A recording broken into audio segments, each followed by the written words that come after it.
How can we be sure that the Quran we have today is the same Quran that the Prophet Muhammad taught to his companions over 1400 years ago? This question is central to the legitimacy of the religion of Islam, and to answer it, we need to know how the Quran was given to the Prophet, preserved by his companions, and then distributed around the Muslim world. This is a story of language, history, and the commitment of an entire civilization to preserving the words of God. According to the Muslim understanding, the Quran was revealed to the Prophet Muhammad over 23 years, from the age of 40 to his death at the age of 63. Over those 23 years, he received the revelation from God in a number of ways. Most commonly, it was spoken to him directly by the angel Gabriel, but at other times, it came during his dreams, and on a number of occasions, it even came to him directly from God, and he experienced this as the sound of a heavy bell, after which the words of the revelation were made clear to him. Throughout those 23 years, the Prophet endeavored to share the revelation with those around him as soon as it came. He did this verbally, as he couldn't read or write, but he strongly encouraged others around him to write down the revelation, as well as memorize it. This was the basis of how Muslims believe the Quran became preserved, not purely through written or oral means, but with both strengthening the other. The companions around him constantly strove to memorize these verses, with many eventually memorizing the entire book, and they simultaneously wrote them down on whatever materials they had around them, from parchment to bone to wood and stone. Over time, at least 65 companions functioned as scribes for the Prophet, who eventually established a school in Medina dedicated to teaching 900 of his companions to read and write. However, the dialect of the Qurayshi tribe that the Prophet spoke in wasn't the only dialect of the Arabian Peninsula, and as the religion was adopted by a growing number of tribes, they began to struggle with understanding the Quran. To overcome this, the Prophet was given permission to teach the Quran in 7 of the main dialects in the region, allowing the message to be understood more widely. But these dialects didn't really affect the written records, as they were only different when the Quran was actually vocalized. So this was the state of the Quran at the death of the Prophet.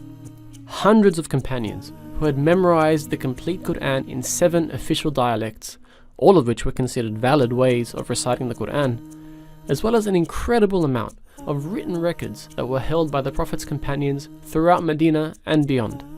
The placing of each verse within each chapter had been established by the Prophet before he died, but because each chapter functions as an independent unit, the companions had different ways of ordering the chapters themselves within the book as a whole. With the death of the Prophet, the leadership of the Muslim community passed to his close friend Abu Bakr, who was quickly beset by conflict on the outskirts of the now considerably large Muslim state.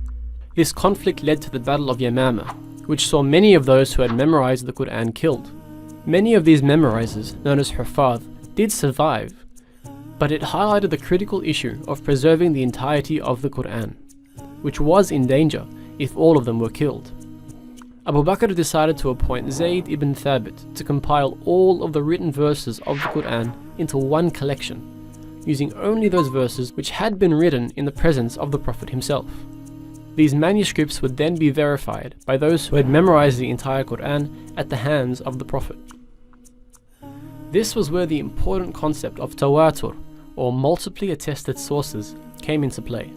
In order to be 100% sure that a verse of the Quran was in fact a verse of the Quran, it needed to have multiple independent chains of transmission from different memorizers of the Quran. In this way, any verse that came to Zayd could be corroborated through both written and oral means, essentially guaranteeing that every single verse put in the final book was conveyed by the Prophet. Once this had been completed by Zayd, he penned the completed text, which became known as the Suhuf, and gave it to Abu Bakr. This was now the official text of the Quran. With the death of Abu Bakr, it was given first to Umar, and then to Hafsa, the widow of the Prophet, when Umar passed away. Throughout this time, the religion had spread incredibly rapidly, now reaching from Libya in the west to Khurasan in the east. With this influx of non-Arabs who had embraced Islam, those 7 official dialects began to cause some issues. Variant readings were beginning to crop up, and in order to stamp out the issue, The then Caliph Uthman decided that the original Qurayshi dialect would have to become the official reading of the Quran. He appointed a committee of 12 companions to essentially repeat the process of Zayd ibn Thabit, gathering all of those primary sources, rectifying any differences, and confirming them with those who had memorized the text orally. Once this had been completed, he sent for the original Suhuf, which was still being held by Hafsa, and compared the two collections for any differences. Once completed, this final copy was read out to Uthman and the companions, who all agreed upon its accuracy, and they decided to burn the original sources in order to avoid any future divergence with the text.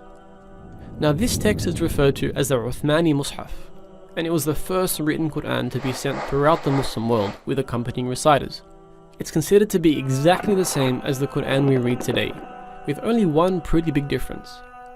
It didn't include any skeletal or diacritical marks, which are essential in differentiating different words which otherwise look exactly the same. For example, this is the word for elephant, fil, and this is the verb to kiss something, qabbal. However, when you remove the markings, they both look exactly the same. This was how the Mus'haf was written. Now, whilst these diacritical marks weren't invented until 30 years after the death of Uthman, these markings, what are called skeletal dots, were known to the Arabs at the time of Uthman. But he must have intentionally decided not to include them in his original Mus'haf. Now, whilst we don't really know why, one possible reason is that he wanted to ensure that the Quran would always be taught and preserved through both written and oral methods. And that's where those official reciters who were sent out with copies of the Mus'haf came into play. Without these official teachers guiding them, students who studied the Quran wouldn't actually be able to read the text. But with both the written text and an official reciter, the Quran was now completely standardized and able to be transmitted across the Muslim world. Over time, however, the usefulness of this approach began to diminish, and within the Caliphate of Uthman, these skeletal dots began to be used in new copies of the Mus'haf, and this quickly became the standard for all personal copies of the Quran. So apart from the development of new calligraphy styles and publishing methods, every Quran from then until today has been exactly the same, and every Hafidh of the Quran has learned the exact same book by heart. That is a 1400-year mutawatir chain of people who learnt the same book from their teachers and taught the same book to their students, which is why until this very day we can open up a copy of the Quran and know with confidence that this is the same special book that was taught by the Prophet himself.